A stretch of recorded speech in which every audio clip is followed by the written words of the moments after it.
So today I'm meeting with my friend Debbie Miller, and we're going to have a conversation about TRE and how, our perspective on how TRE can be helpful for supporting the awakening process. So I'm Christina Guimond. I'm based in Montreal, Canada. I'm a certified TRE facilitator. My friend Debbie Miller is based in Devon in the UK. She's also a certified TRE global facilitator. And yeah, so we felt there was uh, a need to have a conversation around this topic because there's surprisingly little that we're aware of where people are actually really talking about TRE, which has been around for about a couple of decades, but really to have a conversation about how TRE relates to spiritual awakening and then the overall process of awakening as it moves into deeper stages. So maybe I'll ask you, Debbie, if you can maybe just describe, briefly what TRE is, so we can maybe start there for people who are perhaps who've never tried it and Mm, are wondering what it is. yeah. So TRE stands for trauma tension release exercises. And that just points to a one particular mode of connecting with what is actually our own innate tremor. So the tremor itself is part of our nervous system. So it's a really natural way of working with the body. And it was discovered by David Pacelli. We're both big David fans. Fantastic man, who social worker, isn't he, Chris? And he was also fantastic humanitarian. He worked across the world in the most dangerous places most of us couldn't even think about going. And I think he was already just fascinated with how the body dealt with traumatic experiences and noticed the musculature and the contraction and wanted to work with that.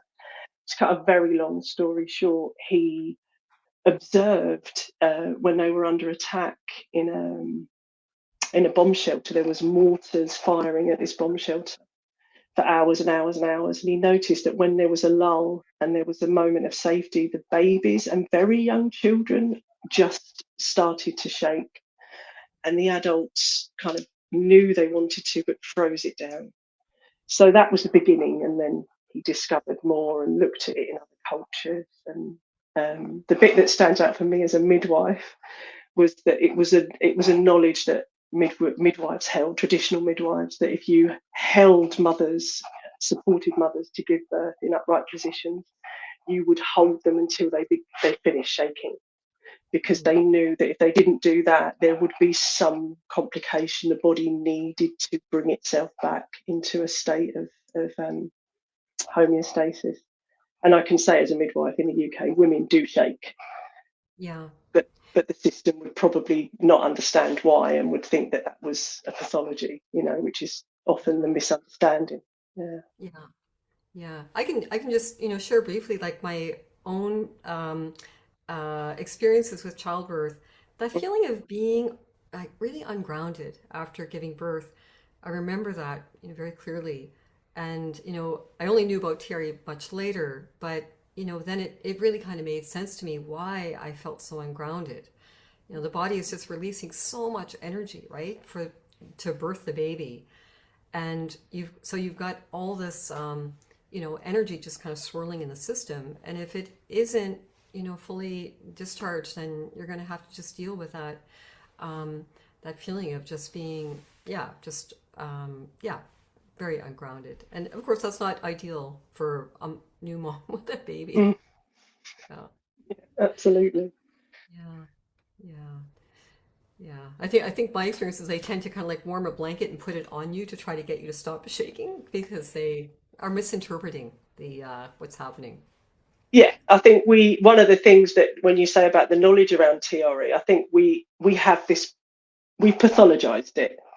If you look at is it the DSM, in every kind of disorder, they'll list shaking as a symptom, missing the point that the body is desperately trying to help the person, and we've just lost touch with the fact that we have this tremor. So I think the biggest thing I like to say to people is this is innate. We are not learning something.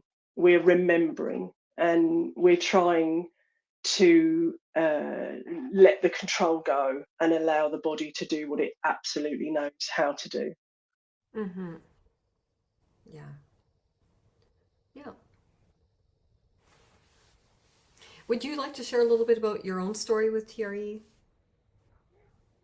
Yeah, I can do. So I saw you being interviewed with Angelo, and so my own kind of whatever you would call this awakening was not within a context of non-duality or Buddha. I didn't really have a context, so everything just sort of Angelo appeared on my timeline, and I thought, oh, this man is describing these things, and it was kind of you came along and started talking about TRE, and I thought, I will I'll have a just go. interject just to say, Mm. Angelo, who we're talking about when we say Oh Angelo, yeah, for people yes. that may be watching this conversation and not know, Mm. we're speaking about Angelo DeLulo, who has a YouTube channel called Simply Always Awake. Yeah. Yeah. So I'd just begun, I think, listening to these videos and feeling, this man just keeps describing my experience, and then I saw you being interviewed, and I thought, oh, that's interesting. And you'd been drawn to TRE because a loved one was struggling, and it was the same sort of mindset actually. When I heard it, I thought to myself, this might help somebody that I loved, so I thought I'd have a go. And I think I watched YouTube videos and I had a go a couple of times. And I think even when I very first did it, there was a kind of a gentle emotional response, but the mind was very busy, telling me I was probably doing it wrong. And, there was a lot of kind of distraction. And then I think I actually spoke to you and tried again. I think maybe there'd been a couple, and then I really ran with it. I used it every day. Yeah, And that's been try. approximately how long now, Debbie, since you. I think it's three years in March, just gone, I think, and I definitely used it every day for 2 years at least, and now it's most days. It's a bit more organic, um, and it was, I think, because I didn't really know, I was in a stage where I didn't really know anything about awakening, so but I was actually in that stage where shadow things were starting to come up. So I actually don't know how anybody does this or how I would have done any of this without TRE. Like they're so inextricably linked in my mind. Um, so my experience of it, if I try to remember those initial experiences, were just of I had quite a lot of releases. I know our experience is different, so it'll be interesting to hear yours because everybody experiences it differently. I had a lot of emotional releases, all within my capacity, nothing that felt overwhelming. But it was literally an emotional release would occur, and then life would show me a situation, and the reactivity had literally just disappeared. Sort of habitual patterns. It was like, wow, it's not here. That's one of the things I find really fascinating is Mm, how TRE um, reduces reactivity.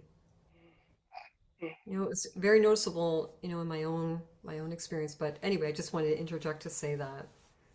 It totally. That was the thing that I remember being most marked. The physical softening of the body. When uh, referring to Angelo, when he would sort of guide you to kind of drop into the body, my jaw is like that, my shoulders are like that, and I'd relax them, and then the mind would wander, and then they'd be back, and Yeah. so uh, all of those tension patterns disappeared. Um, Hmm. but the yes, the adjacent reactivity, was just incredible as that fell, and it continues to fall. It just yeah, it's been so impactful. It's hard to find a place to focus.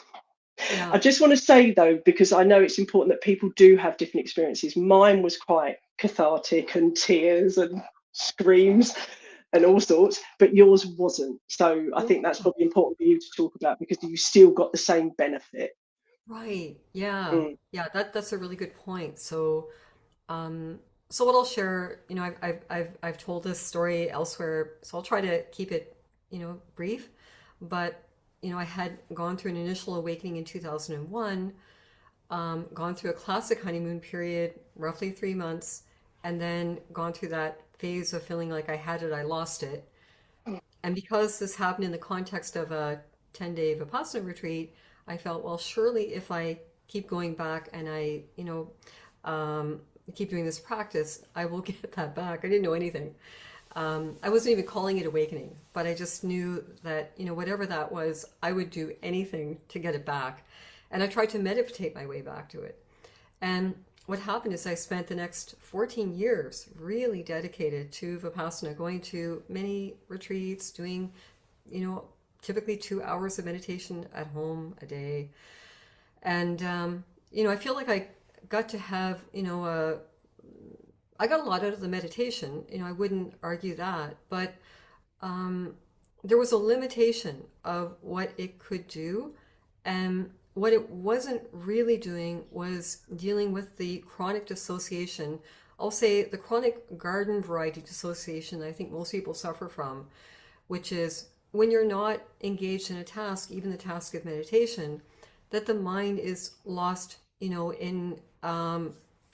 just compulsively mind wandering, right?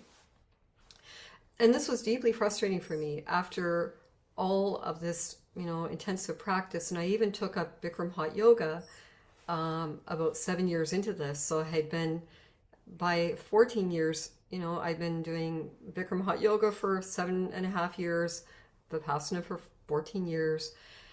And yet, when I would get up out of a round of meditation, I would, pretty quickly go back into, rumination, just getting lost in thought. And what happened was, it felt like kind of a crisis because although the meditation felt amazing, I mean, I was getting into absolutely extraordinary states, I felt like there was something amiss. I still was quite reactive outside of meditation. Why was I still so compulsively lost in thought, right? And I didn't really know anything about the nervous system, didn't have any understanding about that. Um, but I felt that there was something wrong. I felt like I had come up against some sort of invisible wall, and I didn't know what that wall was. But I felt like there's no amount of effort that I can bring to this that is going to be able to, break through this invisible wall. I had no understanding of what it was. Okay, and then, as you know, life is so beautiful in how it can just kind of bring to you what you need. Um, and, we had a family member who was struggling, and looking for help for this family member led me to find out about TRE. So I met with somebody who told me about TRE and suggested this for the family member, but suggested I try it myself so I would know what it was about. Um, and I didn't think of myself as a traumatized person. I really couldn't think of a trauma history. So it wasn't really on my radar. And so I think what sounds true had this recording of David Berceli teaching TRE from 2004. So I think I got this video. I don't know if it's even available any longer on their catalog, but did it the next day. And I went through all the exercises. I experienced the shaking. And like a lot of people, I felt this is weird. I don't know what to make of this. It really, it's a bizarre thing. It's like as if you could, imagine if you could suddenly sneeze or yawn and you didn't know your body had that function, right? It's kind of like that. It's like what? And but And my intention, believe it or not, when I did it the first time was just to do it once. That's it. I did because I didn't think this would apply to me. This is trauma releasing exercises. And I didn't see myself as somebody needing that. Okay. Um, but for whatever reason, I decided maybe I will try this one more time. And the next time, when I did it the very next day, I will say something that I think is really important in terms of TRE. And I've seen this again and again. The way it landed for me the second time was such that I knew that day, I don't know what this is. I don't know why I haven't heard of it, but I have this very strong intuition that whatever this is, I am going to take this process as far as it can go. And I just made this, commitment. And I had no idea, what was going to come of it at that point. Now, over the next 2 weeks, what was really fascinating to me, I started doing it every single day. And I'd had this really, really difficult situation with TMJ that had probably started as a teenager. So I had orthodontic work as a teenager. But actually, now that I think of it, I remember having jaw tension as a child. I remember even just chewing on things and getting into trouble with my parents about chewing on things I shouldn't be chewing on. And I think probably a lot of this was basically the result of I had a concussion at 18 months and was in the hospital for a week. I have a feeling that it started there because I eventually came across a neurologist who said that I had trauma and TMJ. You often see those two together, okay? But anyway, this TMJ situation had actually gotten considerably worse after awakening. That, I think there might have been some Kundalini energy that got mixed in, but also say, I was, it was kind of like living with a really bad headache all the time, that there's nothing you can do to get away from it. And for me, discovering TRE, it took 14 days for that, all of this jaw tension to just kind of completely dissolve. I had tried physiotherapy before. I tried a whole bunch of things. I was actually looking at getting a very expensive kind of new treatment that was being offered by some dentists that would be trying to train the brain to let go of this habituated clenching. It was going to cost me $5,000, by the way. Yeah. And it was just, kind of just before. And I discovered TRE, and it was it absolutely blew my mind because, yeah, I mean, just the simplicity of it. And I realized something too, that the jaw tension was very much related to tension in the psoas. Mm. Right? Whereas I've been trying to just release the tension from here, I didn't realize there's this connection between the psoas muscle, which is our fight or flight muscle, right? So when we're under stress or in danger, that psoas muscle will contract, but we will often have this area clench as well.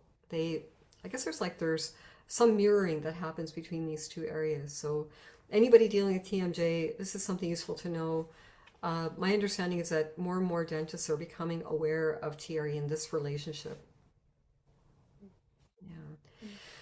But what I will say is, 2 weeks into this, if it was only the TMJ that was gone, I would have felt, wow, that was really extraordinary. But I also had, sensations start to open up from the bottom of my feet, coming up the whole body. It was kind of interesting, how this thawing in me happened. And this was in spite of all this meditation and yoga, right? That, but it was sensations was opening up day by day. It was moving upward from the feet, upwards.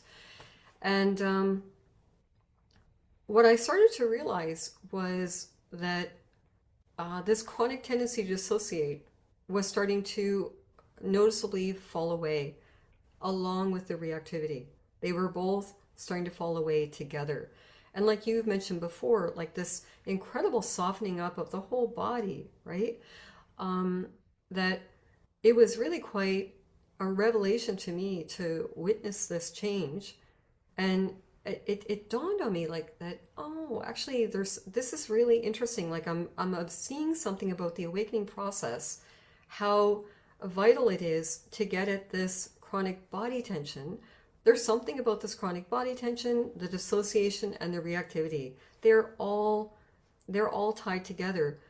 Now, I didn't understand really, like, how this all fit together, but it was just kind of like observing it, happening in real time and just really being in awe of it as well, you know. I found like a lot of shadow works just start to happen just on its own. So let's say if the mind went into projecting, it would there was the capacity to see it as, oh, that's what the mind is doing. But wow, that's so interesting. And I'm seeing that I'm leaving my own experience, going into this thought, and to see the uselessness of that, right? And so a lot of shadow work just started to happen very, very, I'm going to say organically, right? Um,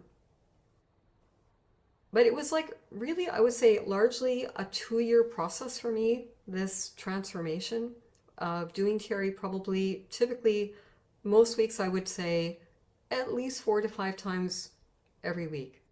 Mm. Okay. And one thing I want to mention, I don't know if you encountered this, Debbie, but I did. And I've heard it's not uncommon that I'm going to say after, several months of doing TRE, I got into this period where I think, doubt can set in, doubt about whether continuing with TRE, at this pace is going to yield anything more.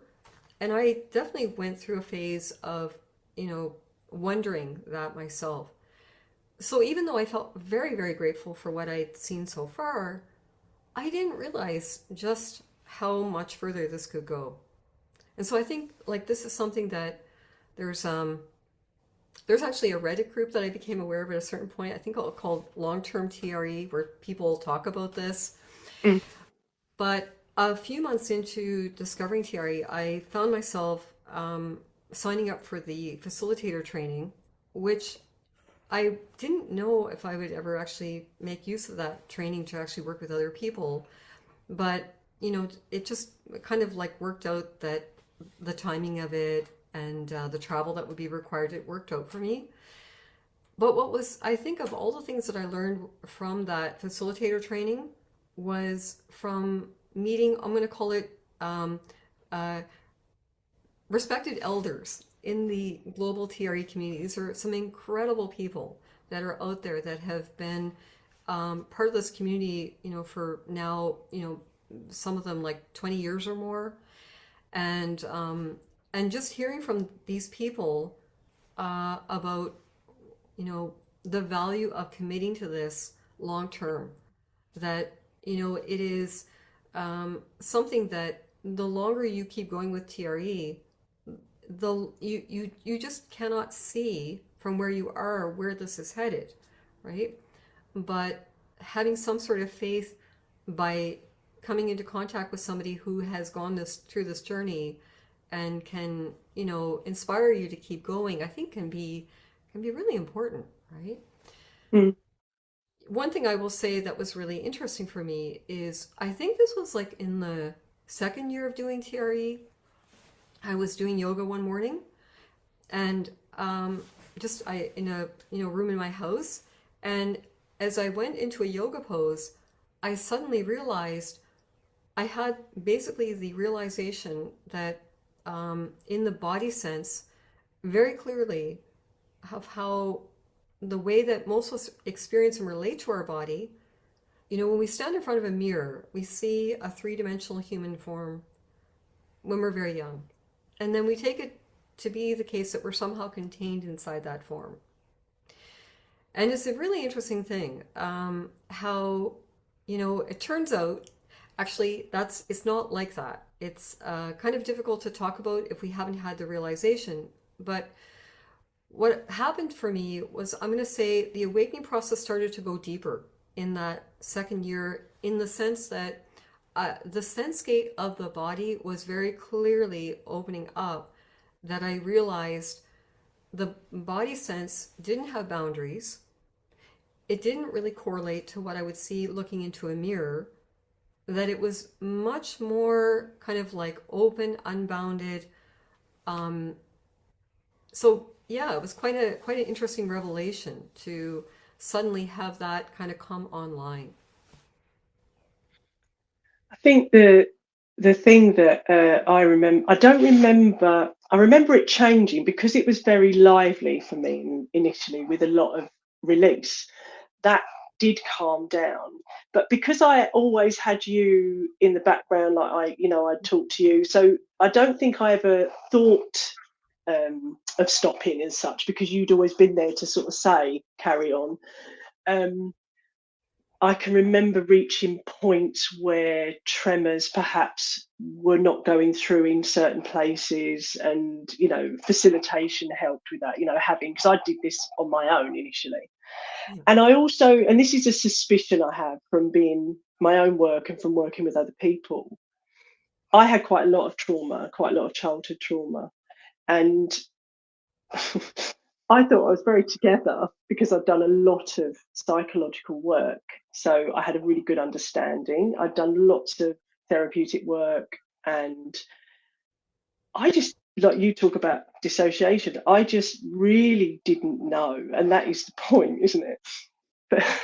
That you just don't know. And I would say TRE for me, there was just, and it was like I said, it's hard to separate TRE awakening because it was just this constant discovery of what was hiding, what I was hiding from, what was hiding from me, all of that. And it was in TRE because I had a lot of dissociation from my body, and I wasn't aware of it because I could imagine my body. Mm. And your sensations, you probably do feel them to a degree, but you don't know any different, so you think you're experiencing. And so when I started it to start to really inhabit the body, um I find often that I kind of find that so moving to talk about that, because when you've had a lot of abuse, you become very disconnected from your body. You have such an I had such an dysfunctional relationship with my body. As a woman, it should be different. You're doing exercise, so it should be different. There's a lot of rejection. It was so evident to me that I wasn't doing it. When you say about kind of revelation, I think this was the first really deep revelation. Like, I am not doing that. And people say that to me. You see that in people, like, wow, whether they're in this community or not, they just feel this isn't something I'm doing.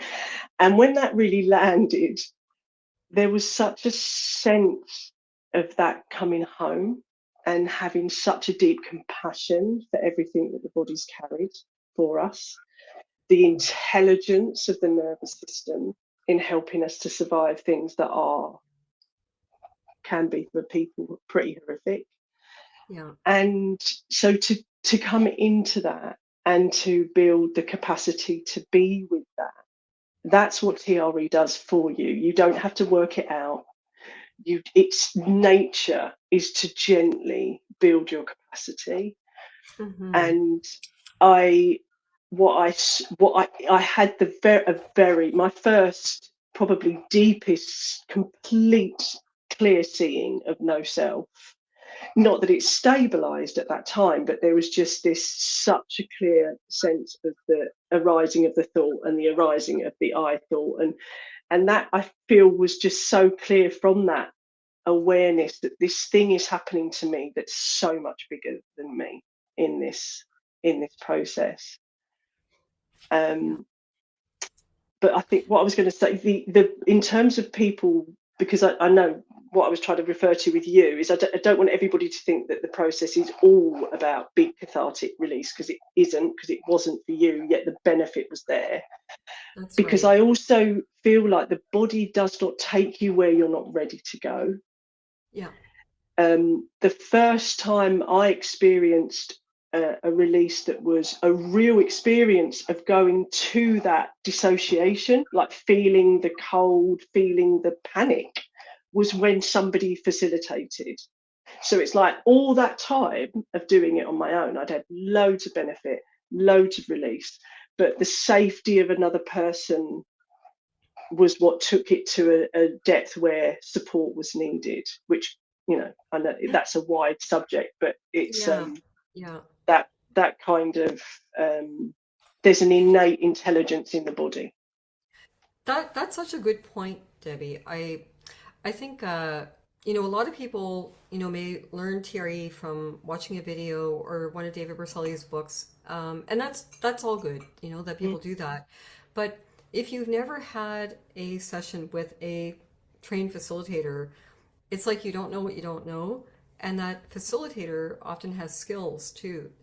They have skills to help getting tremors. Like very often people have difficulty getting tremors, for example, into the upper body, but even dropping more deeply into the process, right? That there is something about having someone there that just provides that container of safety.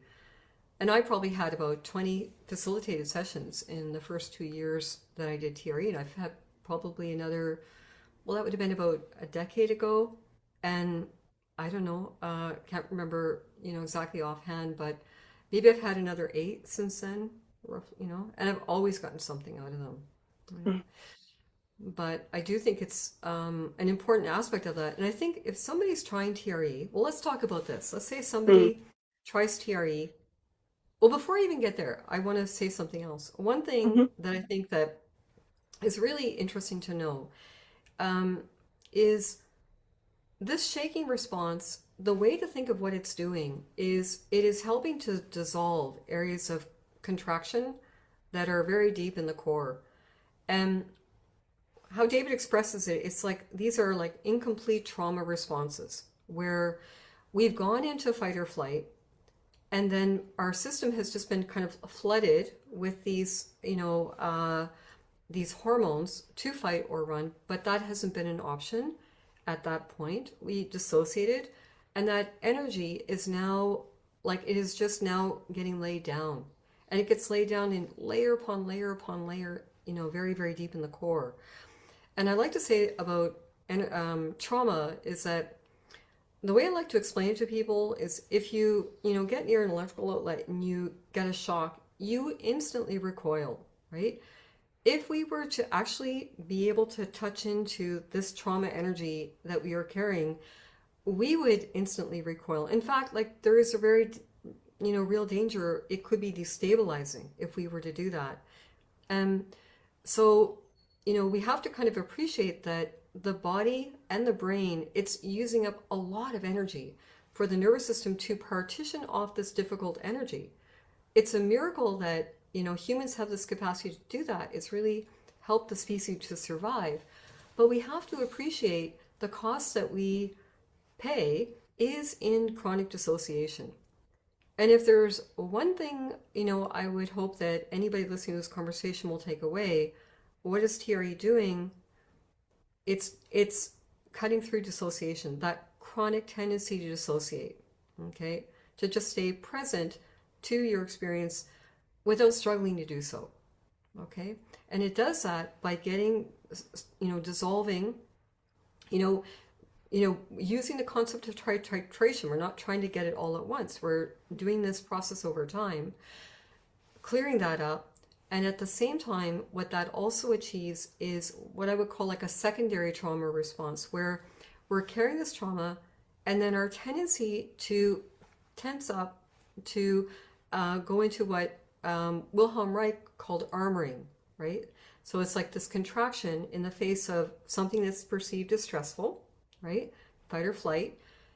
As we empty out this stockpile that we're carrying, that tendency to tighten up when we are feeling like there's something stressful, that starts to fall away as well.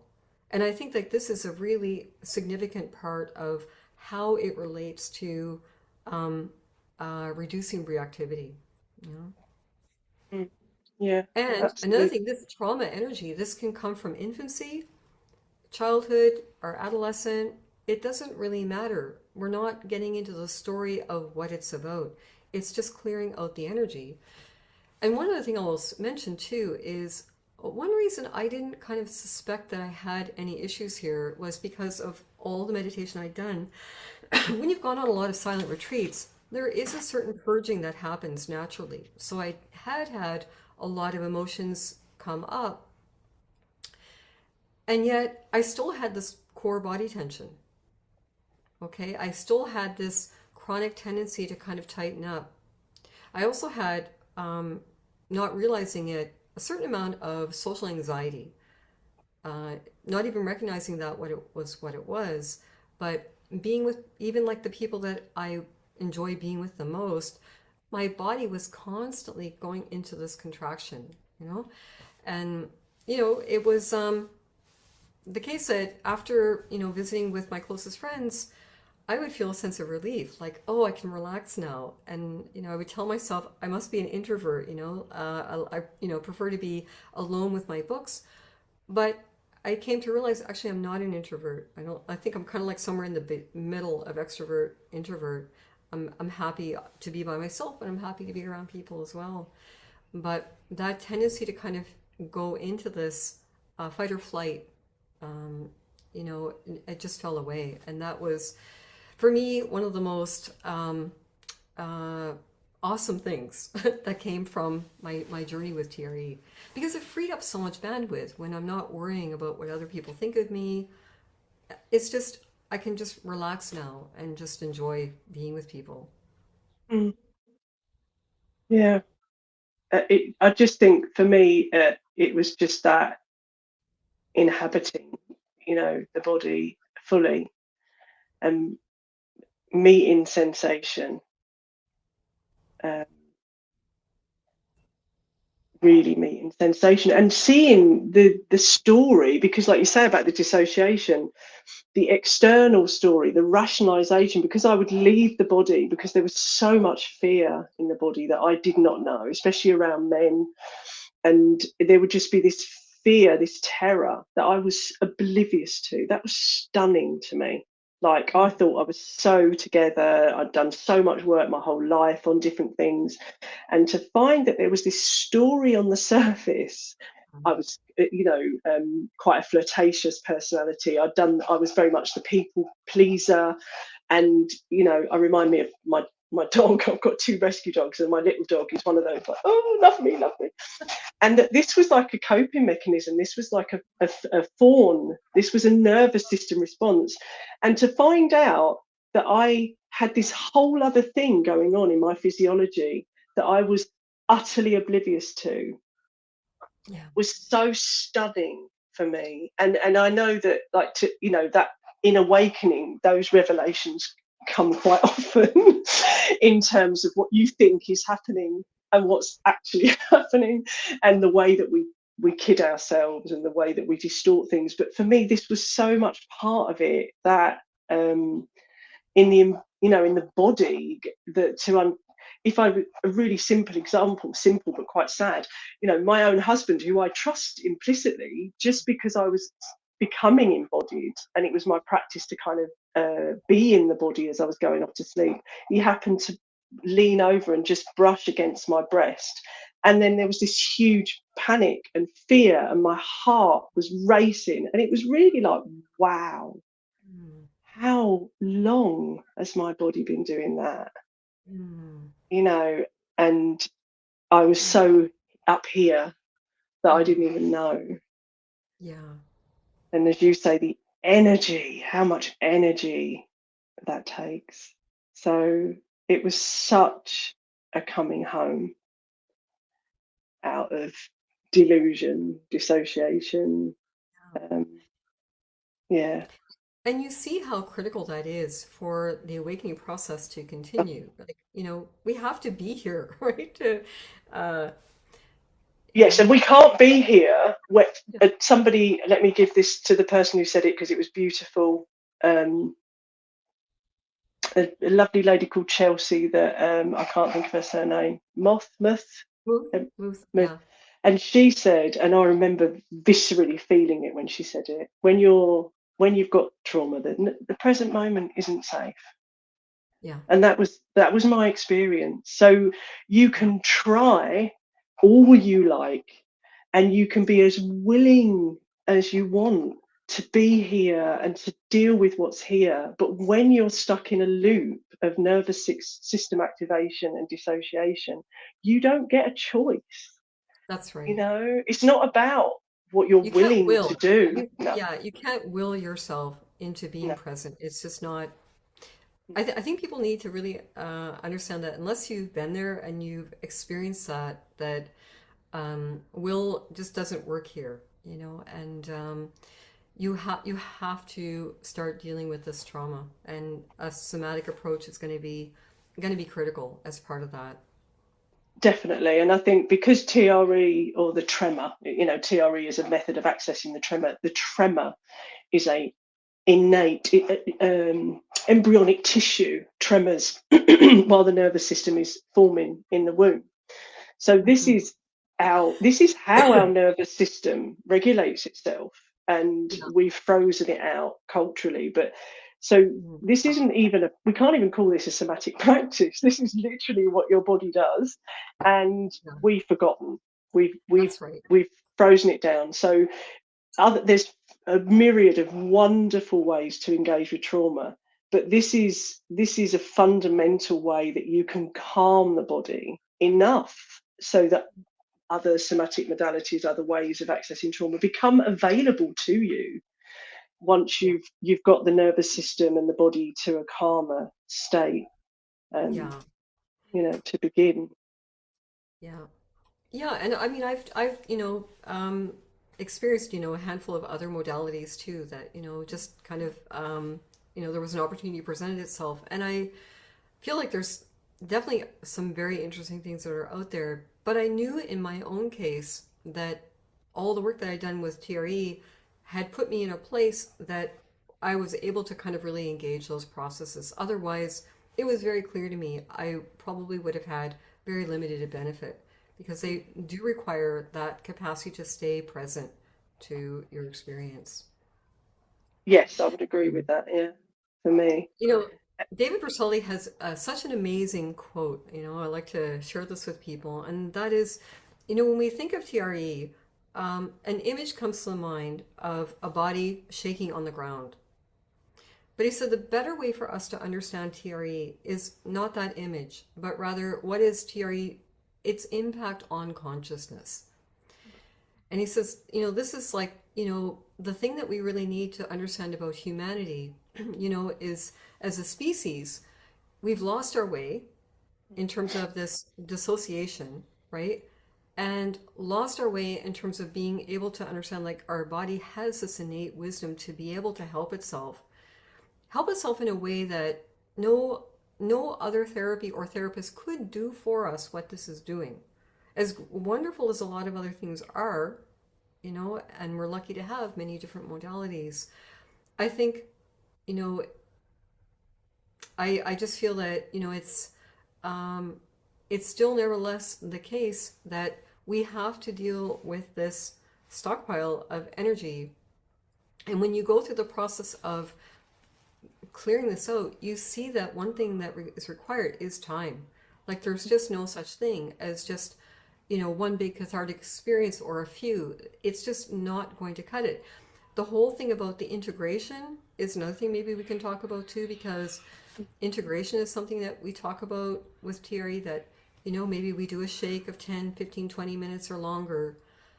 But the integration part is relevant too. That, you know, when we're not doing TRE, that we're bringing some intention to come back to the body, right? Check in. What's going on with me? Even to the extent of realizing, do I need to shake?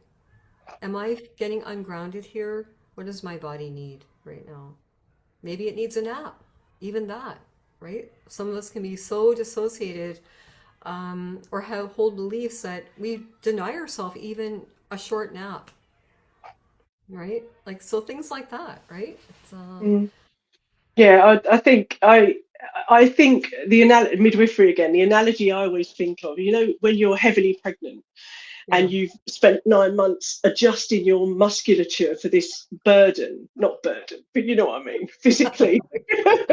Sorry, kids. this heavy weight, and then it's Yeah, just gone, and you're like, yeah. oh. And I think you can liken that, something shifts in you, something fundamental that you really you learn to see with TRE, that, like I described, these coping mechanisms, we think they're what we are. And so when these things shift and fall away, some huge things can be shifting and falling away. And so there is a need for that integration, for that space Absolutely. to Yeah. find your equilibrium. Yeah. Right. So, one thing I'd like to add to that is when I was doing the facilitator training, one thing that was brought up, and it was really interesting because they weren't using the word awakening or talking about awakening, but a point was made in the training that how it feels to be you as you engage this process is bound to change.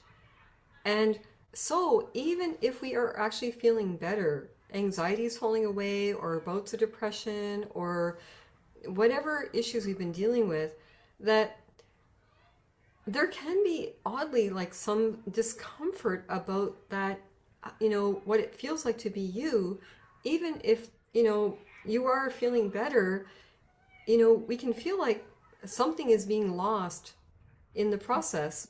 So I really appreciate that they pointed that out, that, I kind of understand, and even tell other people that you may,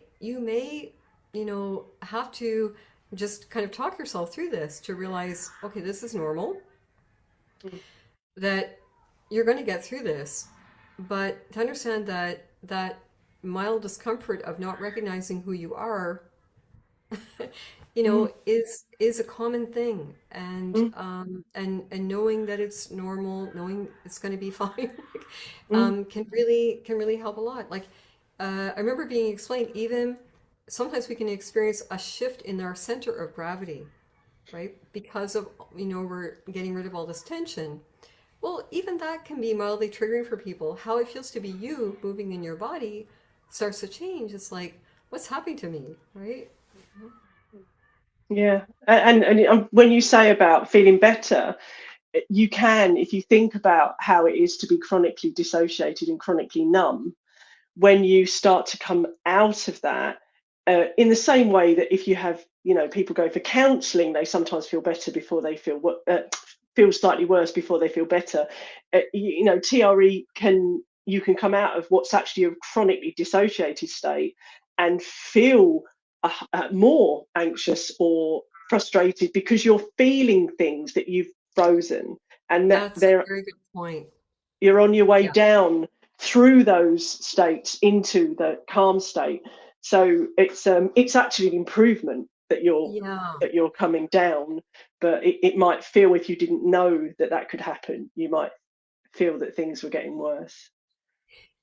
Mm. It's happened sometimes that I've worked with somebody who's um, had maybe like chronic low level depression, and they start doing TRE, that, I might even speak with their partner and them together and just tell them that what you may see, the person may experience being more cranky and irritable in the short term, that, not to take it personally and not to feel like it's a regression, but it's actually now, something that's kind of expected, that, in this coming out of, chronic dorsal vagal state, through, you're feeling what it was that was so overwhelming that you ended Mm. up going into that, right? And so, you know understanding that that's just part of the process, is temporary, I think can really help people to just stay with the process. Mm. And that's part of what we learn about awakening anyway, isn't it? That it's about being with feelings that we haven't been able to cope with. But I think what TRE does is give you a container for that and a support for that. Yeah. Yeah. Um, Yeah. There's kind of a myth that TRE is always going to help us to feel better, and I mm, think that's a misunderstanding. mm, The better way to think about it is it helps us to be able to um, be better able to be with whatever's arising yeah, without dissociating from it, without going to a coping behavior or something like that, right? yes, yes, it does. And I think for me, or what I know, one of the things that I notice is when you say about the dissociation to mind, is I get a mixture of people that come from within a community of interest in awakening, and also people that don't know anything about it. But the quieting, is that a word? Yeah, The yeah, quieting of the mind is so palpable. And when people sit up after the session and they're like, the whole everything's just gone shh, you yeah, know that peace and that quiet, um that I think most people experience as their introduction to TRE, that sense that the mind has just yeah, been stunned into silence. yeah. Many people will recognize like maybe this kind of like chronic tendency to kind of like be looking for a problem to solve. Mm, Okay, that it is just kind of relentless. But I think it's really important to understand that that is something that goes along with sympathetic activation, right? mm, When releasing those stress hormones for fight or flight, we're looking for the problem to solve, right? mm, When we come down into parasympathetic, then that need to go looking for a problem disappears, and one is just able to rest effortlessly in presence, right? And what we need to understand is that the human nervous system was meant to be in parasympathetic as a default, mm, not as an occasional place that we visit when we're on vacation, right? But a healthy nervous system, unless there's actual reason for us to be mobilized, right? We were meant to be in parasympathetic, right? mm, And otherwise, what's happening is we're just spinning our wheels all the time without getting anywhere, right? And I think this is super, super relevant to awakening and for people that are interested in moving into deeper stages of awakening, that understanding the nervous system, understanding it from the nervous system perspective, right, can save people a whole lot of trouble. Um, I've had people who've come to me for the very first time after the shift into no self, and they're struggling. But their system has always been in sympathetic activation. They've never known what it is to be in parasympathetic, which kind of, was quite a revelation to me. I didn't even know it was possible for somebody to get through that shift. But you know what? It is what it is, I mean, I think just about anything I could say about awakening, there's going to be exceptions. So, um, but the thing is that, um, you know, a lot of people have this assumption that the awakening process in and of itself is going to just resolve everything, and I think that's a mm, big mistake. mm, Um, I think most people are going to benefit from, well, I think I'm going to encourage everybody to try TRE. But even beyond that, you may feel like, there are some other modalities too that are going to complement that. And that's been my experience too. I would say TRE for sure was the core thing. But, there's a handful of other things too that I've, had a little bit of experience with that were useful too. mm. I think that there's other things that have been useful, but I think the foundation of what this does, I think, is pretty global. I don't think there's anybody that wouldn't benefit from it. Yeah. I think it is profoundly affecting, and I notice that people seem to sense that, when they use it. And sometimes I think, like all things awakening, there can be more than one thing going on. One thing, I want it, but it's a bit scary. And so I do sometimes think there has to be a readiness for something as powerful as TRE, because Oh, the for sure. the fact is, if what we think we are is a mass of coping mechanisms and reactivity. That's who we think we are. So that will unravel if you use it, as you say, committed long term. It's not going to happen in 5 minutes, but it will happen. And there's a Mhm. sense, I feel, that people really maybe sense that. And if they're not ready for that, they'll find themselves making excuses not to do it. And Yeah. that's the way of it. And the way of it is very intelligent. Yeah. But I think it's always what there's there's there's a two sides to it, because I think with TRE, for me, there's such an importance for compassion, because you know what you were saying about the nervous system's always looking for what do I need to do, what do I need to do, and that can be this driving thing, can't it? And seekers will really remember, if they're not still there, that absolute I must have this, I must. And that can come into TRE as it can come into anything. You kind of feel even just the general, oh, that's so relaxing, or and the mind's quiet, and there can become this drive, oh, I'll do it to death because I want all this stuff gone.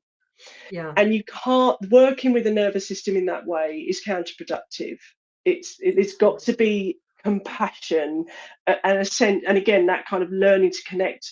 The body's had enough. There's a sense, and that's what you're connecting with. This is not a white knuckle ride. This is a journey that we, as you said, titrate, bring a lot of compassion to, a lot of respect and awe for the body's intelligence, rather than, like I say, I want it all yesterday, which can be there, and you'll Yeah. notice, you can notice that tendency.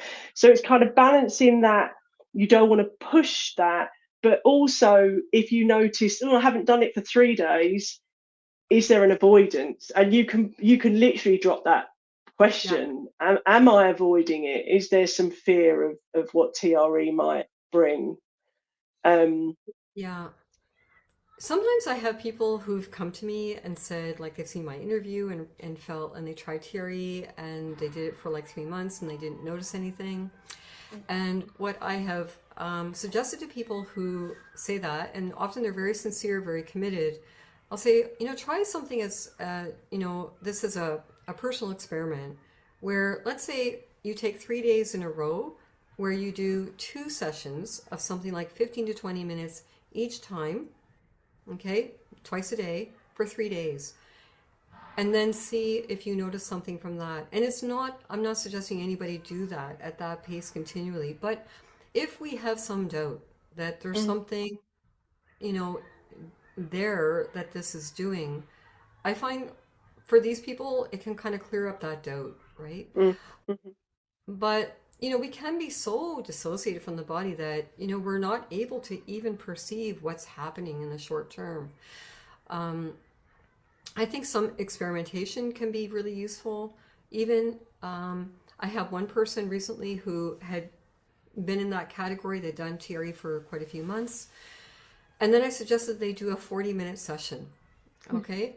And actually, it was kind of interesting because it turned out that 40 minutes was, well, arguably too much in the way that we would define it, in that we can feel like more distressed after it. But we're now a couple of weeks later, and she says she feels there was something pivotal about that nevertheless. It mm, broke something up, and that things have been much better since. mm, So I know in my own case, early on, I, was kind of very enthusiastic. So, I found there were a couple of times where I actually did. Oh, Debbie, I think you're frozen. I can hear you, but your Oh, okay. video's stopped, but I could still hear you. Okay, okay. Yeah. So, yeah. All right. Yeah, there were a few times early on where I did too much, and the way I knew I did too much was I felt over caffeinated. Have you ever Mm. had an experience where you realized you'd done too much? I don't know. I don't think so. Not that I can recall. I think you advised me, and I did. I do like a long one, like once a month, once every couple of months. So I probably did, to be honest. I don't even know that I didn't really particularly time it. I just kind of did it intuitively. And then, but I would definitely kind of intentionally do longer sessions, okay, occasionally. I can't remember thinking that I had done it wrong, or feeling like that. But Yeah, I can't remember much these days, yeah. to be fair. I had a wonderful trainer. She's since retired. Her name is Joan McDonald, and Mm, uh, she worked more closely with David Rosselli than anybody. And one of the things that she said to me, which I thought was super interesting, was that it can be a really good thing for everybody who does TRE to know what it is to overdo it at least mm, once. mm, Because you're learning something about yourself. You're seeing, oh, that is the upper limit of what I can do in this process that my system can tolerate, right? mm, mm, And this is, where, when we come to TRE, we can, as facilitators, give people some practical guidelines, right? Of, how much and how often and so on. mm, mm, But I really like to encourage people to take this on themselves, learn about what makes sense for them. And you're going to see, like in the broader community, that there are people that do just fine, do really well with, for example, 8 minutes a time shaking. They do really well. And then I've heard there's a very small percentage of people that not too long into learning TRE can do an hour twice a day for a period and flourish with that. Now, I've personally never met anybody who could tolerate that, but I know, from speaking to people in the global community that, I know a lot about this topic. There are people out there like that can do that. And I think that there's been this thing that has kind of come into the TRE world, and I think this would be a good thing for us to just chat a little bit about. Um, we've had kind of like people come into the TRE world who have become facilitators and then trainers who bring their own background of understanding about trauma and working with trauma. But I think sometimes this has been somewhat detrimental in that people are bringing kind of like this template, if you will, and they're imposing it on the TRE process to the extent that we're now seeing like this overcautious attitude. And I've had people come to me who've worked with other facilitators and report to me what they've been taught by a facilitator. And I have been really taken aback. I feel like what has kind of crept into the TRE world, unfortunately, has been like a fear of, letting people trust their body, that their body has the capacity to be able to sort itself out, to heal itself. But if we keep interrupting that process and communicating to people that this is maybe a dangerous thing, we're not helping people. So I think sometimes what's happening when people try TRE and they're, let's say, not noticing anything, it's because maybe they're embracing this over cautious approach. What do you think about that? Yeah, funnily enough, I had somebody that came to one of my workshops, and she'd had another experience, and she was, when I, as you just said, I kind of talked to people about finding their own dose, and she sort of said, "Oh, I was told I couldn't do it on my own." And this isn't somebody that had a significant trauma history, because, as you know, Yeah. there are differences. There are people that you would work with one-to-one. There are people that need support to access the trauma. Everybody's individual. This was somebody that was perfectly suitable to be in a group. And she was told in her first experience of going to a workshop that she could not do it alone. Oh my gosh. And I know, and that's so scary to say that to somebody, Yeah. and that Yeah. she could not do it alone. She could only do it coming to this group. I think in uh, the teaching was like a weekly group for.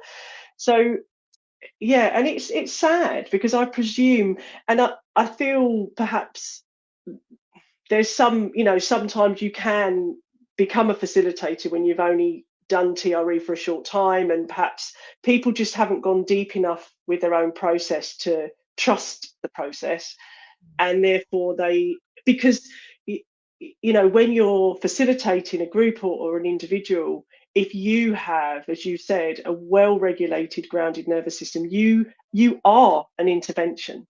Those people will access deeper tremoring than they might access alone. And that's where I think the body has its intelligence, because if you're facilitated and there's somebody there and the safety's greater, you may access deeper, and you may meet something that you wouldn't meet if you weren't supported. And that's where I think there is a safety inherent, because people will, even like what we were saying earlier on, people will back off. They just inherently think, I don't want to go there, because perhaps they're just not ready to go there. So, as you say, the body has an intelligence that I think people can trust, and trust themselves, that they can feel into and connect with the right amount. And yeah, it's a shame that there is that out there, but and that's something to bear in mind. I think if you're going to look for a facilitator, is maybe ask how long they've used TRE personally,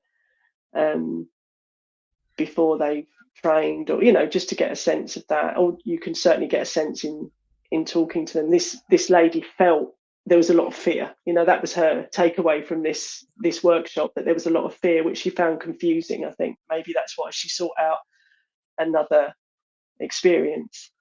Mm-hmm. Yeah. Yeah. So, is there anything else we want to speak about? um, Mhm.